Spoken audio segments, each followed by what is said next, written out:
Hello, everyone. I have had a desire for a while to study two people. Those people are Shin'ichi Suzuki, and I'm not 100% sure I'm pronouncing his name properly, but commonly known by his last name Suzuki, who is the creator of the Suzuki method of music. I used his books. I was taught the Suzuki method from my own personal experience from the age of 6 for the violin, and I continue to use his books to teach my own students. I do want to say that I am not officially Suzuki certified. There is an actual certification you can go through that is through the International Suzuki Association and then distributed to their regional partners. I am not certified in that, so I am speaking just through my own experience and my own personal interest, both as a teacher and as a lover of the violin, and also as a homeschooling mom who is seeking to develop a philosophy on education for my own children as well as for my music students, my violin students. So the other person that I have an interest in is Charlotte Mason. And I was introduced to her a couple of years ago when I started to investigate more about a philosophy towards education as a homeschooling mom. And I kept finding the ideas of Charlotte Mason and Shin'ichi Suzuki colliding. Now, before discussing where I see, not colliding, maybe colliding is not the right word, but harmonizing, great word for a musician. So it got me thinking, well, I really want to know more about these people and their ideas. So even though I was taught the Suzuki method, I really didn't know much about the man or his philosophy.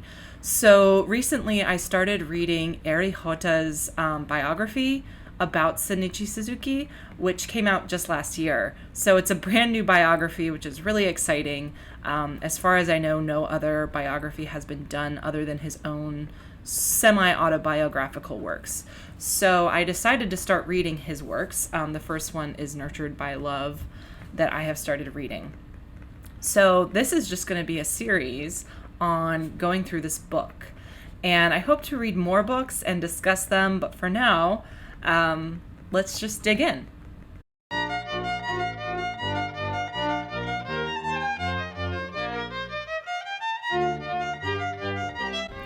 So, Nurtured by Love by Shin'ichi Suzuki. I'm going to be discussing part 1 today. And I'm also going to go a little bit into the prologue. So the prologue, he begins with this idea of mother tongue education. And just like many teachers, I'm sure can relate, his philosophy was built on a problem that he had in his teaching. And this problem came when a father brought his 4-year-old to Suzuki. Interruption from my lovely children. So, in the prologue, Suzuki is discussing a problem that he had, and that problem came in the form of a 4-year-old boy whose father brought to Suzuki. And I love this quote. The father said, "I'd like to entrust my child to you," which I think is beautiful. And Suzuki, being the sensitive, kind, loving teacher that he was, didn't want to turn him away. But he had never taught such a young child before. And I'm getting the sense from reading this book that in Suzuki's time and culture, that there was this view of children that some children were born more remarkable than others, and that was mostly based on their maybe genetics or hereditary traits, some kind of intangible talent or ability, and we'll get into those words later and how he discusses them in his book. But there was this sense that children were either kind of born great or not. And those who were not born great weren't really worth the time and effort.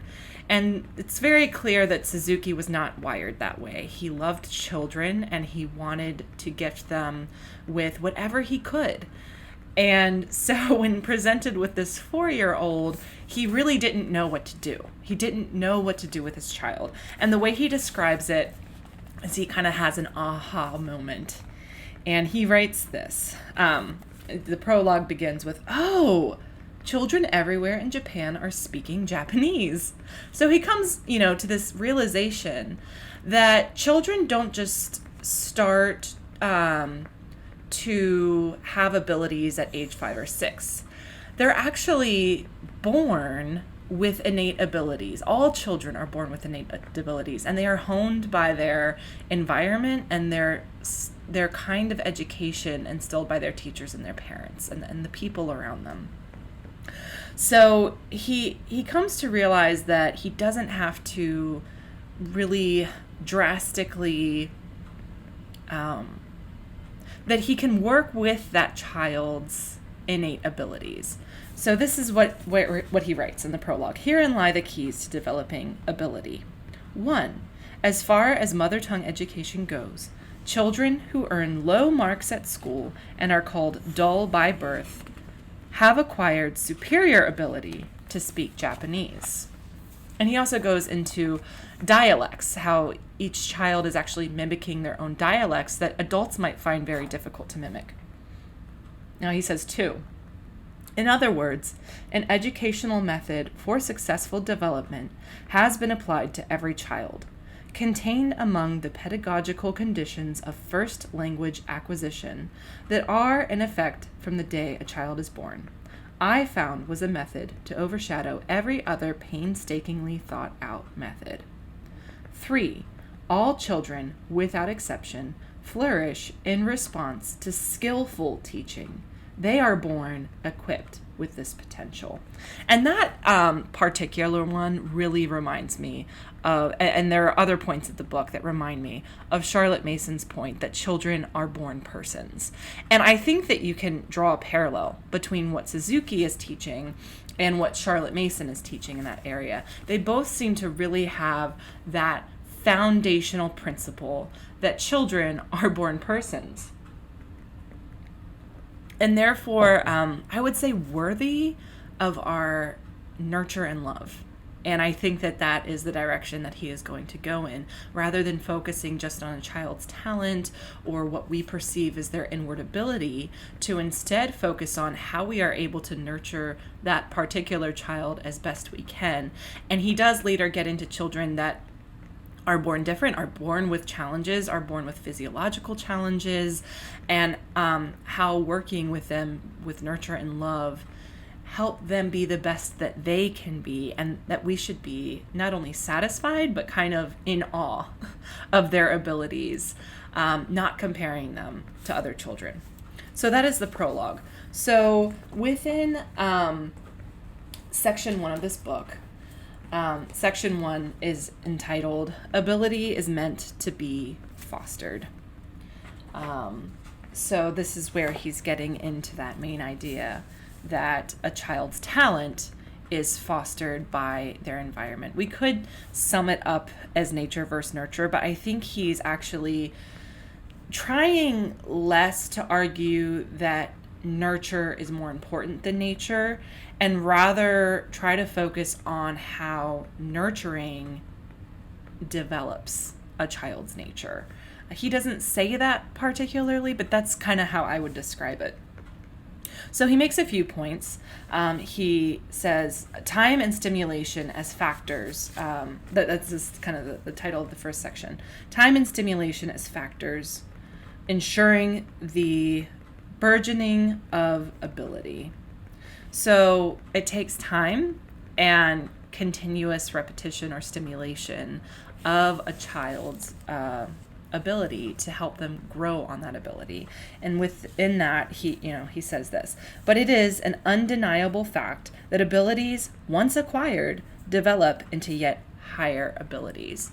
So another way of thinking about this is, kind of the building blocks, and how once we set a foundation, we build upon that foundation the abilities that a child has. So we don't just set a standard and say, oh, you're not at that standard, therefore you're not equipped. You're not well equipped enough.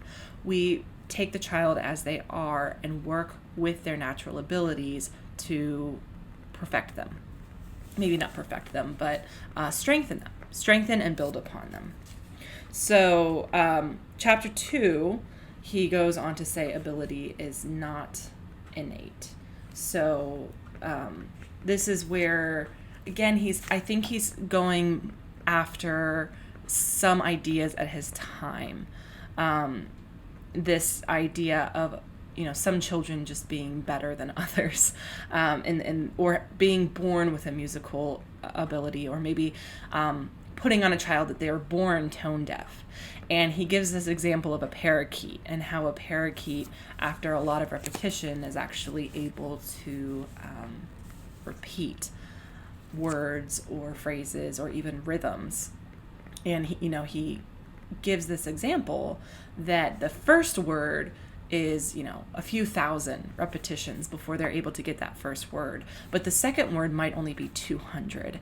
And so the point he's making there is that initial work with a child, and especially in music, and I can definitely see this as a violin teacher. I frequently tell my parents the first year is the hardest, so be prepared to not be blown away with the first year. There's so much that they're learning under the surface that you can't see or hear initially that is just worth it. It will be foundational for them as they continue in their musical development.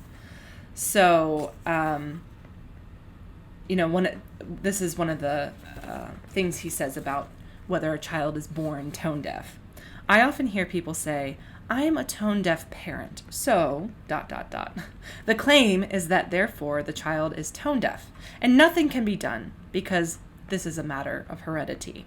However, I would suggest that just as there is no such thing as an innately tone deaf warbler, or parakeet bird, it wasn't a parakeet, it's a type of Japanese warbler, there does not exist an innately tone deaf child. And the example he gives of this is, again, dialects, and how children who are surrounded by different dialects, specifically within Japan, start to mimic those dialects. And he says, so if you are a tone deaf parent and, let's say you're singing out of key, you're singing off key, out of tune, then your child is going to repeat what they hear, and they too are going to sing the song out of tune. But that actually shows that they have great ability because they're mimicking what they hear regularly, which I think is just a brilliant point, right? That the child isn't actually tone deaf. The child is very attuned to what they're hearing. So what they're hearing matters. Now then, this can sometimes make parents feel even more insecure. Oh no, I'm ruining my child. But Suzuki seems to bring this up as a matter of comfort, as a matter of encouraging parents to surround their children with good music. So, and obviously he's starting in the 1930s, in the modern era where we have more recordings and opportunities to listen.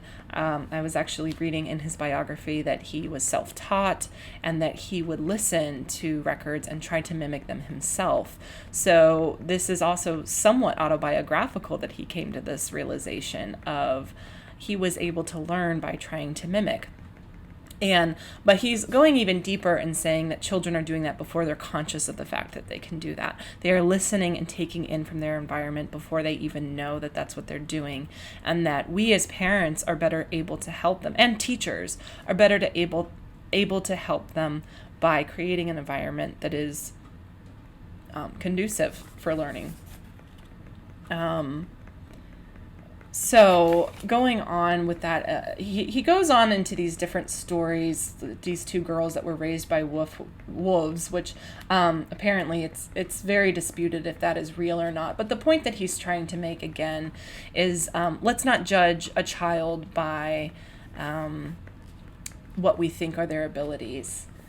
And, so for example, he says, furthermore, others view the results of their stunted development and proclaim that children have been so by birth. This is great error, for the fate of children lies rather in the hands of their parents.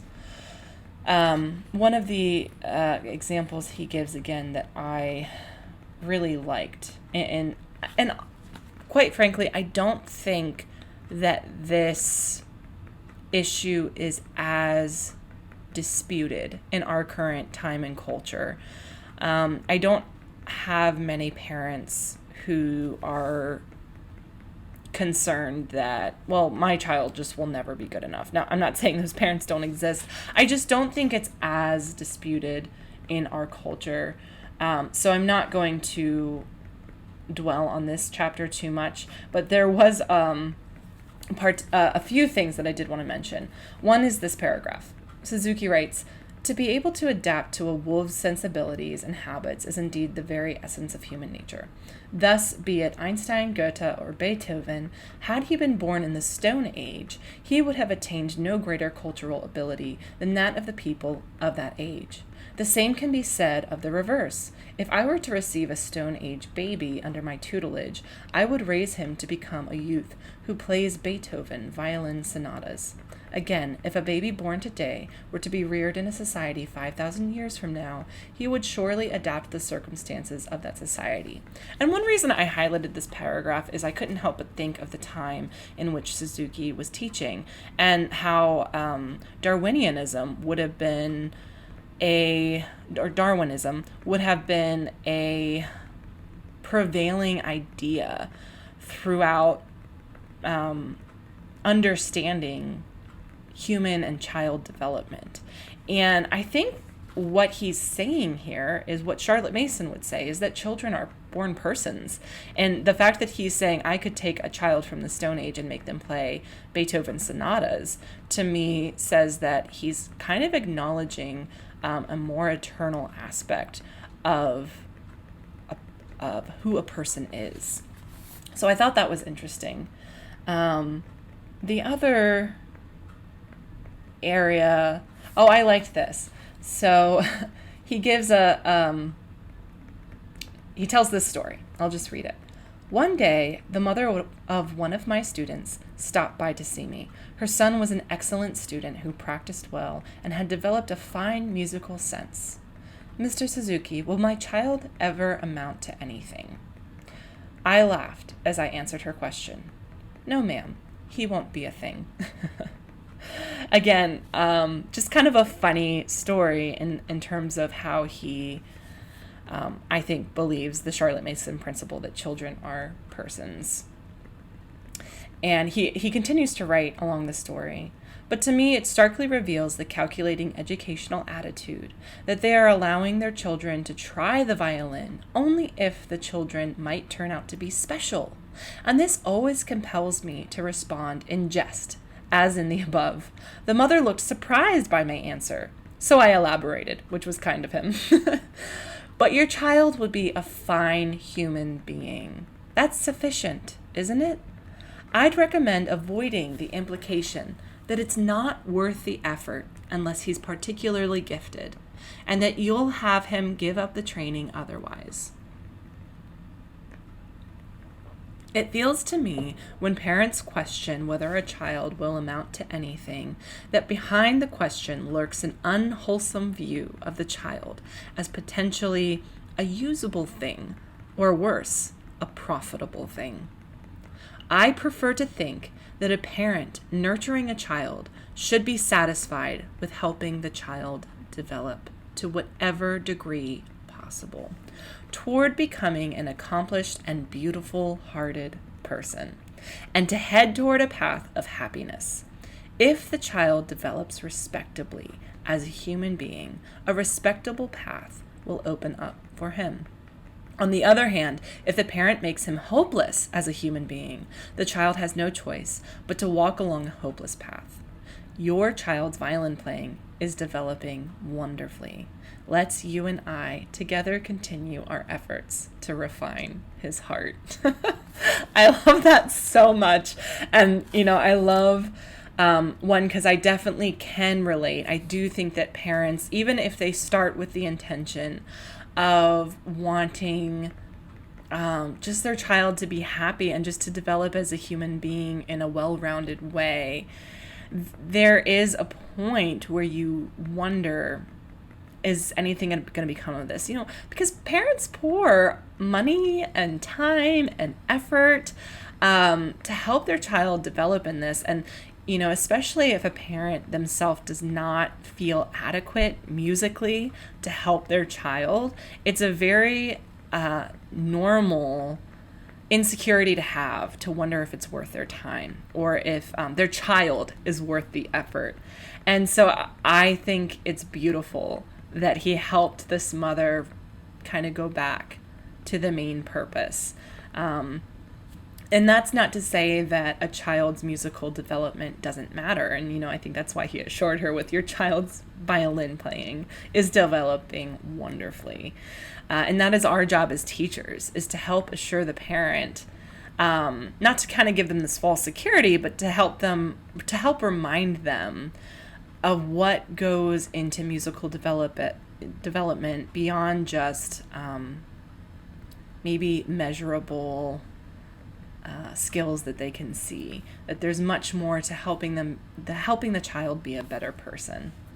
I wanted to touch on this idea a little bit deeper of developing the child as a person and not just as a violin player. Obviously, their musical ability does matter, but how does music help develop us as a person? And I mentioned earlier that I don't think it's particularly our cultural struggle to necessarily worry if our child is going to be the most talented. But what I do see a lot of parents, maybe some of the presuppositions they might come to me with is they'll say something like, well, I just want to try this out to make sure it's something that my child really wants to stick with. Or, I'm not really sure that they'll have that much of an interest. So I think parents tend to come to music with this idea of, well, music is for happiness, and if the instrument's not making my child happy, then it's not worth my time. So that's not really something, at least yet, that Suzuki has addressed. But I think if we're taking the principle that Suzuki's talking about, and maybe even Charlotte Mason, though I'm not talking about her quite yet, but I think that her philosophy would discuss this as well, that when he's talking about the happiness and development of a child, he's not just talking about their mood or their feelings towards the instrument. Of course, those things matter, but any teacher, I think, would have to honestly say that at some point a child is going to lose interest, that at some point a parent is going to have to push their child to practice or push them to go to their lessons and they don't want to. There's something else that interests them more at that particular time than their instrument.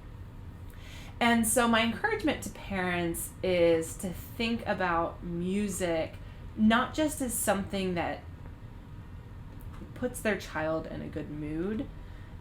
That isn't the role of music. It has much more ramifications than just how the child feels about it. So my encouragement often to parents is, it's good. You want your child to be happy. And obviously, like me as a teacher, I want them to like coming to lessons. I want it to be an enjoyable experience for them. And I am constantly working on trying to make that happen. And that does look different for each child, though I do think that there are certain principles that stay the same. Just the practice of those principles might look a little bit different for each child.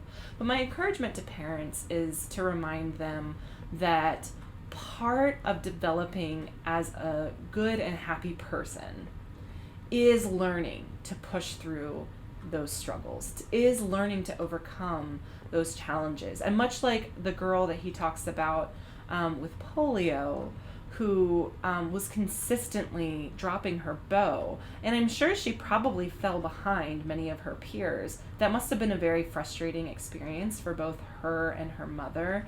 And if they didn't have a bigger vision of music than just how it made her feel in the moment, they probably would have quit.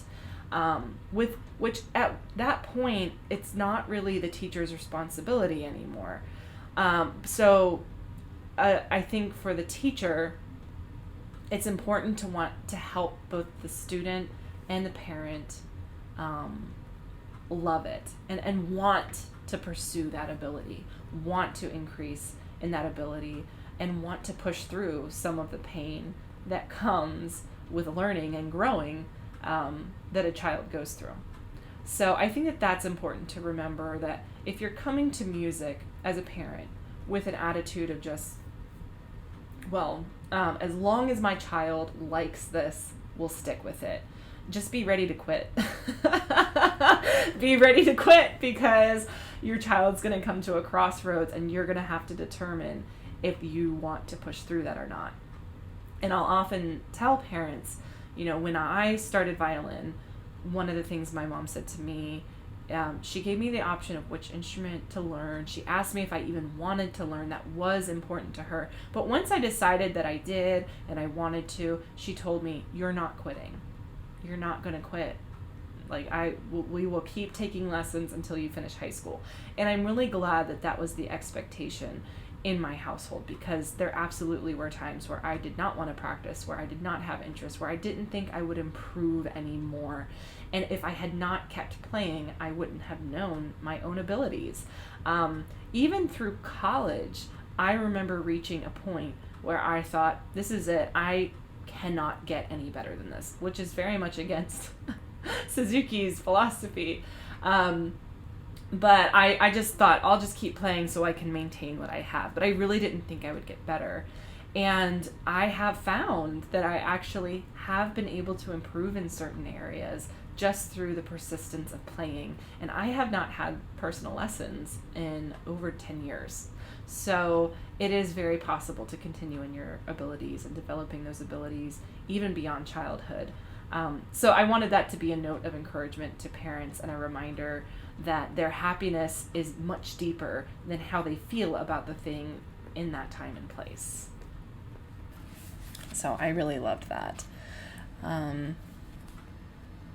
So then he gets in chapter 4, the amazing workings of the life force. And this is the last chapter in section 1. Now, life force is a term he seems to repeat a lot. And there is a footnote here because this was translated from Japanese. And this is what the footnote says. The expression for life forces here is saimai, made up of the Chinese characters sai, meaning to live or to be alive, and mai, meaning life or destiny. The compound word can denote a lifetime, life or life force, essence, and so forth. It is often simply translated as life in this book, but at times as life force, as here. The author also frequently uses the expression, I can't pronounce it, saimayoku, life force or vitality. So that kind of gives you an idea of what he might mean by life force. I think essence is a good word, or nature, or but here he says the amazing workings of the life force. So he tells this beautiful story about a little girl who had polio, and her whole right side was largely paralyzed. And yet her mother still wanted her child to learn to play the violin. So this is a quote that he has. Let's have children study the violin as a way to acquire a beautiful heart, artful sensibility, and refined abilities. The violin is the medium through which we cultivate their humanity. I just really liked that quote. Going back to the story, so he had this girl who, while working on a particular rhythm that Suzuki teaches his students, she continuously dropped the bow. It is the right hand that holds the bow, so therefore being paralyzed, she actually had physiological challenges. And he writes, her teacher, Yogo Ninzaburo, was at a loss as to how to surmount this challenge and consulted me. My answer at the time was brief. Let's continue with the student until both teacher and parent give up. Instructor Yogo pulled himself together and patiently continued with the girl's lesson. I have no doubt that it must have been very hard on the mother, whose role it was to pick up the bow that flew out of her child's hand each time she played ta-ta, which is the rhythm. Finally, however, there comes a time when the instructor and mother's great love and effort won out. The movement of the child's right hand gradually changed until at the end the girl's bow stopped leaping out of her hand when she played ta-ta. Now, he goes on to basically tell a miraculous story of this girl completely overcoming her handicap and being able to play well beyond Twinkle, Twinkle, Little Star. So he tells the story of this girl with polio, and that leads him to this section. The inherent strengths that manifest themselves through training. He writes, my creed that ability is life itself was positively proven before my eyes in a girl stricken with polio. What defines everything in a human being is the power of its life force. The activities of a life force that asserts its will to live reflect the enormous power generated in response to prevailing environmental conditions. Through training alone, a person's vital activities reveal their original nature and create ability. With further continual training, that ability develops into yet higher ability, while conquering all difficulties. This, I posit, is the underlying relationship between human beings and their respective abilities. I discuss elsewhere below how we ought not merely to think, but must put our thoughts into practice. At any rate, however, the human spirit demonstrates its power only in those who act, and thus no ability whatsoever will develop in those who neglect to train themselves. I really love this, and I think that this is really the crux of what he's trying to say. Obviously, there's a lot of almost spiritual undertones and a deeper underlying meaning to what he's trying to say. And the more practical side of what he's saying is that doing creates ability. Our abilities are shaped by the things that we do, not just the thoughts we have. But clearly the thoughts we have help to shape what we do. So, start with that thinking, but don't end there. Continue the practice of actually doing, and then that will create in us an ability. And then with that ability, we are now able to kind of unlock higher abilities, more refined abilities. And I love this perspective, and I see it a lot as a music teacher. And I try to help the parents of my students see some of the underlying abilities that their children are developing that might not be obvious at first glance. So for example, let's say a child is playing out of tune, but then they self-correct. The fact that they self-correct, even though they got it wrong the first time and may continue to get it wrong, shows that they have an ear attuned to how it should sound. And that, again, kind of going along with Suzuki's argument of there are no tone deaf children, rather children who are mimicking what they hear. So that is a good affirmation to the parent and to the student that they are actually learning, that they are taking what they are learning into practice. And just that little act of self-correcting their intonation is more powerful than they would initially think, or they might not be able to see it all if the teacher is not diligent to point that out. So I think it's good to celebrate those victories along the way. Now, that doesn't mean you have to make a big deal, but just, a reminder and a verbalization of those abilities along the way helps build confidence, and it helps a child see how ability begets ability. So that is really it for section 1. I hope this was helpful, and if you have any ideas or thoughts on the conversation here about Charlotte Mason or about Suzuki himself, let me know. I will be continuing next week on section 2, and section 2 is called Co and Us, so I think it will be a little bit more biographical, and we will continue forward through this book. Take care.